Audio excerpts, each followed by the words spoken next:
Welcome to the Broiler School, and thank you so much for purchasing the pre-sale course. I really appreciate it. I'm really excited to get content out to you guys. But this is the first video in this weekly series that I'm going to be sending your way of me raising my own personal flock. Lola's really excited for the baby chickens. She wants to squeeze all of them out of her love.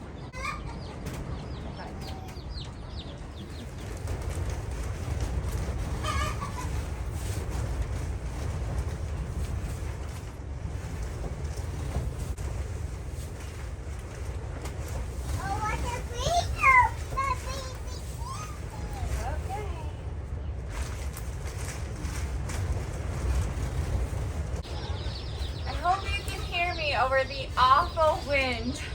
The wind is terrible today. Not a fun day to bring chicks home, but Lola and Hazel and I just went and got our shipment from Meyer Hatchery. I'm gonna go ahead and Lola's really excited. Don't touch them yet. I'm gonna count them. I'm gonna look them over. They all came alive. It doesn't look like there's any dead ones, which is really good.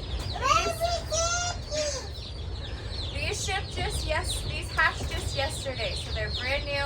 I'm gonna put them over under the heat lamps, dip their beaks in water, check their butts, make sure they look their vents, make sure they look all good, and let them adjust to new life.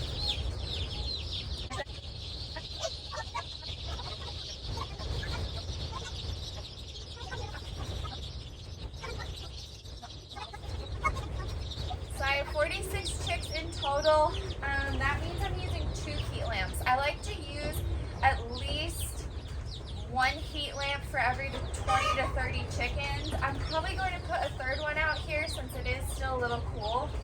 Trampling among chicks is really common, and that is one of the leading causes of death that I found in chicks this size. And so we don't want them to be trampled. We don't want them to get squished or anything from too much crowding.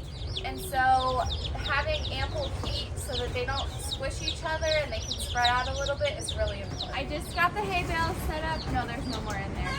And this is how I like to do a coop, is in a brooder is in a stall with these 3 hay bales, kind of pushing them up into a corner. The hay is really great insulation for them, so it keeps them extra warm. I should have done this before I unloaded my chickens, and I didn't so you guys could see it. And normally I don't have an issue with them staying under the heat lamps because they've traveled for a few days. Usually my hatchery is in Ohio, and so it usually takes a couple days for them to get here. For whatever reason, these hatched yesterday and they were already here this morning. And so the shipping was super fast, and the chicks were a lot more lively and had a lot more vigor than they usually do. So they were running all over the place. I was trying to get them. I had to eventually box them back up so I could get the hay bales in here without squishing any of them, but all are good. They're back in here. They're drinking water, which is awesome. I like to give them water first when they first arrive, just because the water is so much more important than food for them. And so getting them water, getting them under the heat lamps helps them recover. Sometimes you can put an electrolyte fluid in their water. Sometimes your hatcheries will send you a little powder that you can mix with water and it'll kind of gel, and that's what you can feed them for electrolytes. Since these chicks literally just hatched yesterday, I didn't feel like there was a need to give them any electrolyte. And chicks can survive up to 3, sometimes even 4 days after hatching, because when they're born, they still have some of that yolk inside of them to survive off of. And so water at this point is more important to them than feed. I'm going to let them have some water.